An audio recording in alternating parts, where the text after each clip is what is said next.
వరుసగా వస్తున్న తుఫాన్ల నుంచి మెట్రాలజికల్ డిపార్ట్మెంట్ ఏవైనా పాఠాలు నేర్చుకుంటుందా? మొంతా తుఫాన్తో ఐఎండీ వైఫల్యం మరోసారి బయటపడిందంటూ ఉన్నారు. తుఫాన్ గమనాన్ని పసిగట్టలేకపోయింది వాతావరణ శాఖ.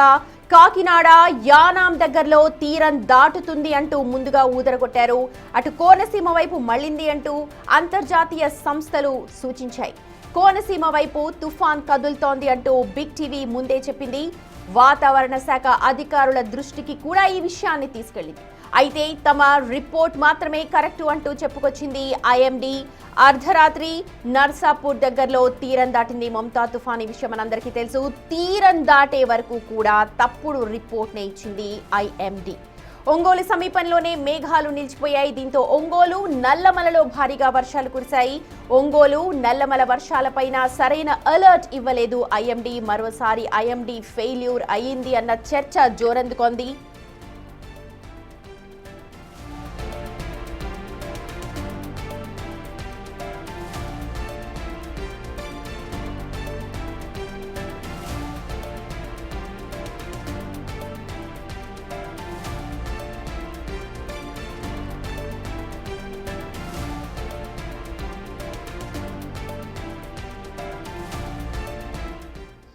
రైట్, ఏపీ అంతటా కూడా కోస్టల్ బెల్ట్ ఎక్కువగా ఉంటుంది. వరుసగా తుఫాన్లు అక్కడ బీభత్సాన్ని సృష్టిస్తూ ఉంటాయి.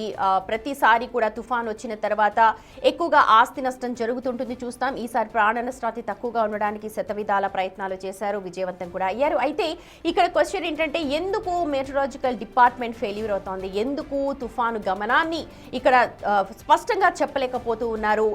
బయట తుఫాన్ సంబంధించి అంటే బయట దేశాల్లో అంచెలుగా అంచనా వేస్తూ కరెక్ట్గా చెప్తూ ఉన్నప్పుడు మన దగ్గర ఎందుకు ఈ ఎఫెక్ట్ ఎక్కువగా కనిపించట్లేదు? ఎక్కడ మన లోపం ఉంది? దీని మీద ప్రస్తుతం చర్చ జరుగుతోంది. ఎందుకంటే నిన్న బిగ్ టీవీ ముందుగానే చెప్పింది నర్సాపూర్ దగ్గర తీరం దాటుతుంది అని చెప్పింది. అలాగే నిన్న అర్ధరాత్రి నర్సాపూర్ దగ్గరలోనే తీరం దాటింది మొంతా తుఫాన్. కానీ ఐఎండీ మాత్రం కాకినాడ దగ్గర తీరం దాటుతుంది అని చెప్పారు. దాటే వరకు కూడా ఇలాంటి రిపోర్ట్నే పంపిస్తూ ఉన్నారు. మరి ఒంగోలు నల్లమలలో ఈ నేపథ్యంలో భారీగా వర్షాలు కురిశాయి, మనం చూసాము. ఎక్కువగా ఒంగోలు జిల్లా అలాగే పల్నాడు జిల్లాలో భారీగా వర్షాలు కురిశాయి.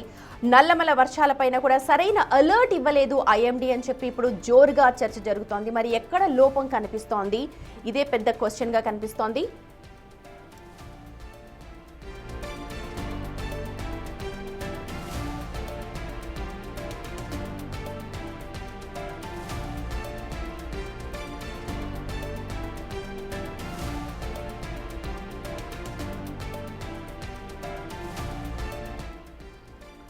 బయట దేశాల్లో అయితే ప్రతి నిమిషం ప్రతి సెకండ్ కూడా అంచనా వేస్తూ ఉంటారు. తుఫాను కావచ్చు, ఐస్ తుఫాన్లు, ఇసుక తుఫాన్లు, ఏదైనా సరే ముందుగానే హెచ్చరికలు జారీ చేస్తూ ఉంటారు. ప్రజలను అప్రమత్తం చేస్తూ ఉంటారు. ముందుగా జాగ్రత్తలు తీసుకోండి, పలానా టైం నుంచి పలానా టైం వరకు బీభత్సమైన గాలులు ఉంటాయి, లేకపోతే భారీగా మంచు కురుస్తుంది, లేకపోతే ఇసుక ప్రాంతాల్లో అయితే ఇసుక తుఫాన్ ఉంటుంది, జాగ్రత్తలు తీసుకోండి అన్నట్టు ఇలాంటి హెచ్చరికలు చాలా కరెక్ట్గా ఇస్తూ ఉంటారు. కానీ మన ఇండియన్ మెట్రాలజికల్ డిపార్ట్మెంట్ ఎక్కడ ఫెయిల్యూర్ అవుతుంది? ఎందుకంటే గతంలో చాలా తుఫాన్లు వచ్చి వెళ్తూ ఉన్నాయి.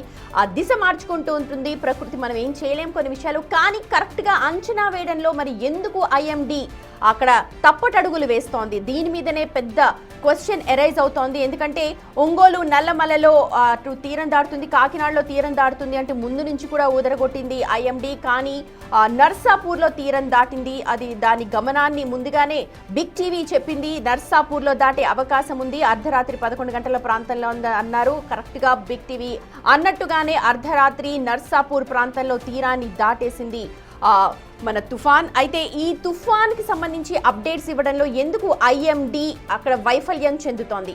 ఐఎండీ ఫెయిల్ అయిందా, లేకపోతే అంచనా వేయడంలో ఎక్కడ తప్పుదారి పడుతూ ఉన్నారు? ఖచ్చితమైన ఇన్ఫర్మేషన్ని ప్రజలకు అందుబాటులో ఉంచడానికి ఎక్కడ వాళ్ళకి అడ్డంకులు ఏర్పడుతూ ఉన్నాయి? దీని మీదనే పెద్ద చర్చ జరుగుతోంది. ఎందుకంటే బయట వాతావరణ శాఖకి మన వాతావరణ శాఖకి సంబంధించి ఎక్కడ తప్పిదం జరుగుతోంది అన్న దానిపైన చర్చ ఉంటోంది.